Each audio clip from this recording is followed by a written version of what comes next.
அனைவருக்கும் அகிலா ஜுவாலாவின் அன்பு வணக்கம். என்னுடைய சேனலுக்கு நீங்கள் கொடுக்குற அன்புக்கும் ஆதரவுக்கும் என் பணிவான நன்றிகள். இனி வரும் காலங்களில் நம்முடைய சேனலில் வெறும் கதை மட்டும் இல்லாமல் நிறைய வெரைட்டிஸும் எதிர்பார்க்கலாம். இன்றைக்கி நாம் திருமதி விசால முரளிதரன் அவர்களின் உற்ற தோழி என்ற சிறுகதை தொகுப்பிலிருந்து ரியாலிட்டி செக் என்ற சிறுகதையை பார்க்க போகிறோம். கதைக்குள்ளே போகலாமா? லண்டன் ப்ரோக்ராம் முடித்துவிட்டு சென்னையை தொட்டு இருந்தான் சந்தீப். ஏர்போர்ட்டில் லக்கேஜ் வருவதற்கு காத்திருந்த பொழுது தன்னை சுற்றியிருந்தவர்கள் பார்வை தன்னை ஒரு முறைக்கு இருமுறை தடவி செல்வதை கவனிக்க முடிந்தது.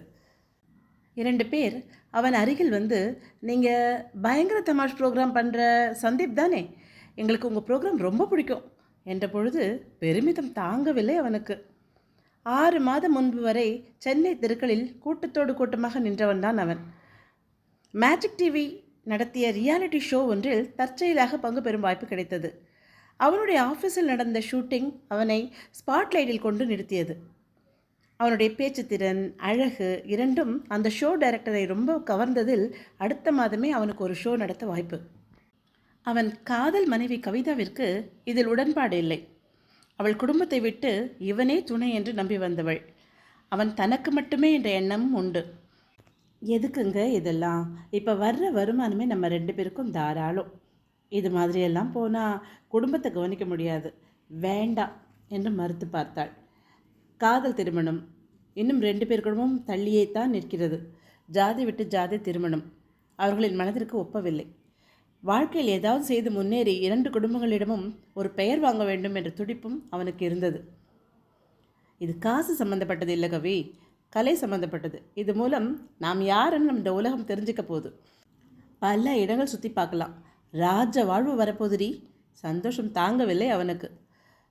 சமீப காலங்களில் இந்த மாதிரி ரியாலிட்டி ஷோவில் பங்கு பெறும் எல்லோரும் டிவியிலிருந்து சினிமா உலகத்தில் கால் பதித்து வெற்றிகரமாக இருப்பது தான் அவனது இந்த சந்தோஷத்திற்கு காரணம். இப்போதுதான் ஒரு சாதாரண மனிதன் கூட திறமை இருந்தால் புகழடைய சான்ஸ் இருக்குது. நான் கேட்கவில்லை, அதுவே வலிய வரும்போது யாராவது உதைத்து தள்ளுவார்களா? இப்படியெல்லாம் பேசி பேசி கவிதாவை சமாளித்து விட்டான். அவனுக்கு கொடுக்கப்பட்ட வேலை ரொம்ப சவாலானது. ஏதாவது ஒரு புது முயற்சி, வேறு யாரும் இது போன்று செய்திருக்கக்கூடாது. மூளையும் உழைப்பும் அவனுடையது. அதற்கு தேவையான எல்லா உதவியையும் சேனல் செய்யும். ஒரு ரியாலிட்டி ஷோ. சென்னையை சுற்றி உள்ள புறநகர் பகுதிகளில் ஏதேனும் ஒரு வங்கி வாசலில் ஒரு ஆட்டோவுடன் இந்த ஷோ ஆட்கள் நிற்பார்கள். வங்கிக்குள் சென்று அங்கு பணம் எடுப்பவர்களை நோட்டமிட்டு யாராவது ஒருவரை குறிவைத்து ஏமாற்ற வேண்டும். அவர் ஏமாந்து பயந்து நிற்கும் சமயத்தில் கேமராவுடன் அருகே சென்று இது ஒரு விளையாட்டு என்று அவருக்கு தெரியப்படுத்தி அவருக்கு ஒரு பரிசளித்து விடைபெறுவது. இதில் உள்ளே சென்று ஏமாறும் பேர் வழியை தேர்ந்தெடுப்பதும், பின்னணியில் பேசுவது, கடைசியில் அவரிடம் அவர் ஏமாந்ததை சொல்லி அவருக்கு பரிசு கொடுத்து கேமராவிற்கு போஸ் கொடுத்து சிரிப்பதும் சந்தீப்பின் வேலை. முதல் 2 வாரங்களிலேயே ஷோ டிஆர்பி ரேட்டிங்கில் டாப்பில் வந்தது. அதற்கு பிறகு அவனுக்கு ஏறுமுகம்தான். 1 வருடத்தில் சந்தீப் பிரபலமானான். அவன் வசீகரமான முகமும் அவனது வேடிக்கையான பேச்சும் மக்களுக்கு தம்முள் ஒருவனை திரையில் காண்பது போன்ற உணர்வை தந்தது. அவனை அது தூக்கிவிட்டது. அந்த சேனலில் எல்லா ஷோக்களிலும் அவனது முகம், மற்ற சேனல்களில் அவனது இன்டர்வியூ, வெளிநாடுகளில் ஸ்டேஜ் ஷோ என்று பிரபலமடைய தொடங்கினான். முதலில் சுணங்கிய கவிதா கணவனின் ஆர்வம் திறமையை பார்த்து புது வாழ்வை ஏற்றுக்கொண்டாள். இப்படியாவது அவளது குடும்பம் அவனை ஏற்றுக்கொள்ளுமா என்ற ஆசையும் அதற்கு காரணமாக இருந்தது. இதோ இப்போது கூட லண்டனில் ஸ்டார் நைட் ப்ரோக்ராம் முடித்துவிட்டு தான் வருகிறான் சந்தீப். கவிதா தான் எப்பொழுதும் அவனை அழைத்து செல்ல ஏர்போர்ட் வருவாள். லக்கேஜுடன் வெளியே வந்தவன் கவிதாவை தேடினான். அவளை காணோம்.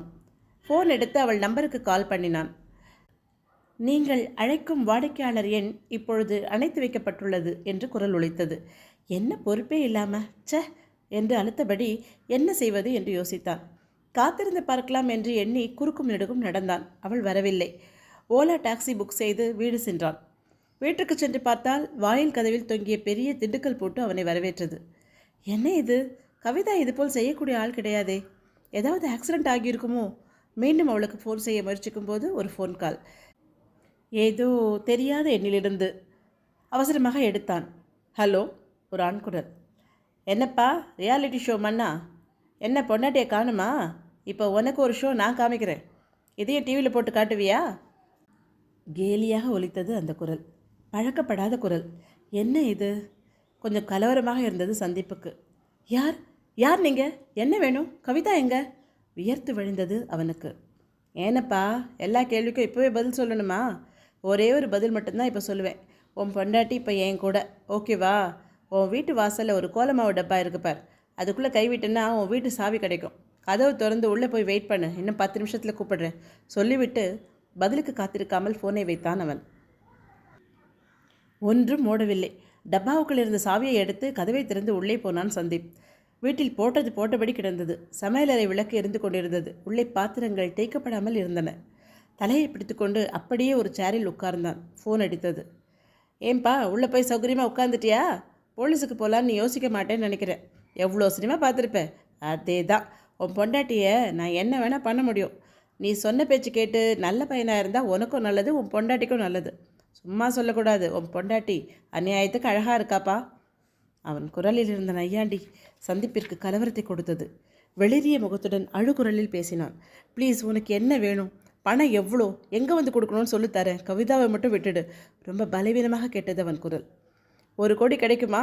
அடுத்த முறையில் சிரித்தான் அவன். 1 கோடியா? நானே இப்போ தான் சம்பாதிக்க ஆரம்பிச்சிருக்கேன். ப்ளீஸ், நான் உனக்கு ஒரு 4 லட்சம் தரேன். அவளை எங்கே வச்சுருக்க? கொஞ்சம் விட்டால் அழ தயாராகிருந்தான் அவன். வெயிட் பண்ணுப்பா, உன் பொண்டாட்டி அவ்வளோதான் பெறுவாளா? எனக்கு கொஞ்சம் யோசிக்க டைம் கொடு.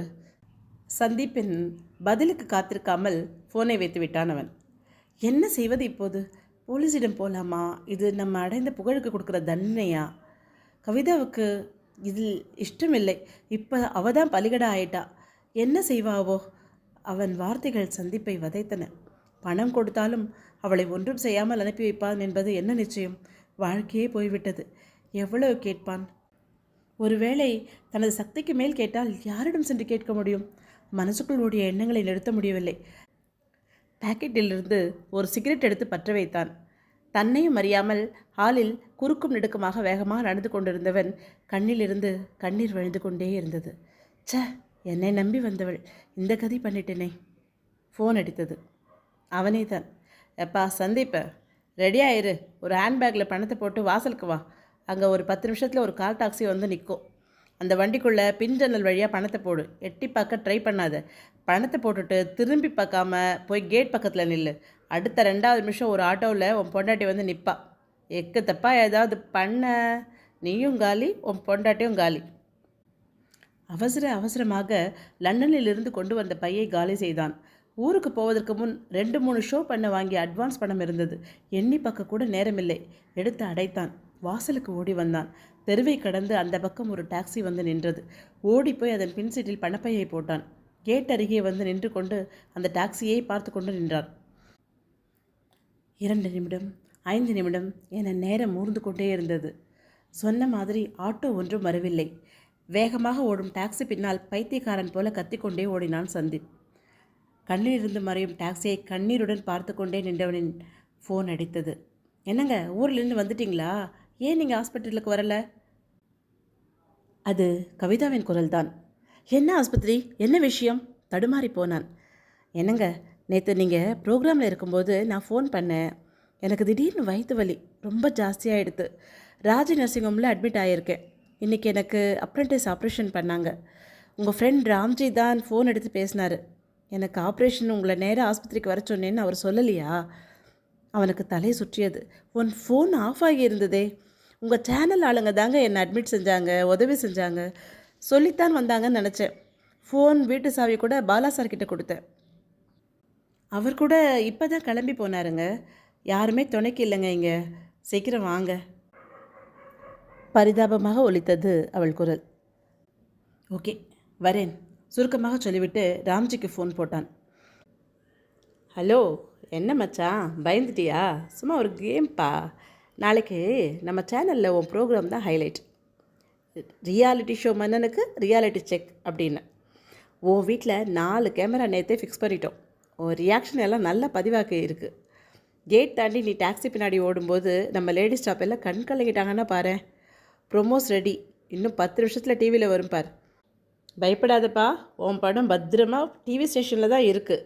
நாளைக்கு வந்து கலெக்ட் பண்ணிக்கோ. இந்த ஷோவை வச்சு தான்ப்பா நான் பெரிய ஆள் ஆகணும். எவ்வளோ நாள் தான் ஓ சைட்லேயே நிற்கிறது. கவிதா கிட்ட சாரி சொன்னேன்னு சொல்லு. நாளைக்கு ஒரு பெரிய கிஃப்ட் உங்கள் 2 பேருக்கும் எங்கள் சார்பில் காத்திருக்கு. அடுத்த நாள் ப்ரோக்ராம் டிஆர்பியில் முதலிடம். ஹாஸ்பிட்டல் ஃபார்மசியில் மருந்து வாங்க நின்றிருந்தான் சந்தீப். எல்லாம் ட்ராமாப்பா. இந்த டிவி ஷோ பண்ணுறவங்க காசுக்காக என்ன வேணால் பண்ணுவாங்க. பொண்டாட்டியை கடத்தி வச்ச மாதிரி நடிப்பு. இந்த சந்தீப்பை சினிமாவில் ஒரு ரவுண்டு வருவான் பாரு. நாம தான் கேனைங்க. எது போட்டாலும் வாயை பொழந்துக்கிட்டு இருக்கிற வேலையெல்லாம் விட்டுட்டு பார்க்குறோம் பாரு. யாரோ பேசிக்கொண்டே கடந்து போனார்கள். கேட்டுக்கொண்டிருந்த சந்தீப்பிற்கு சிரிப்பு வரவில்லை.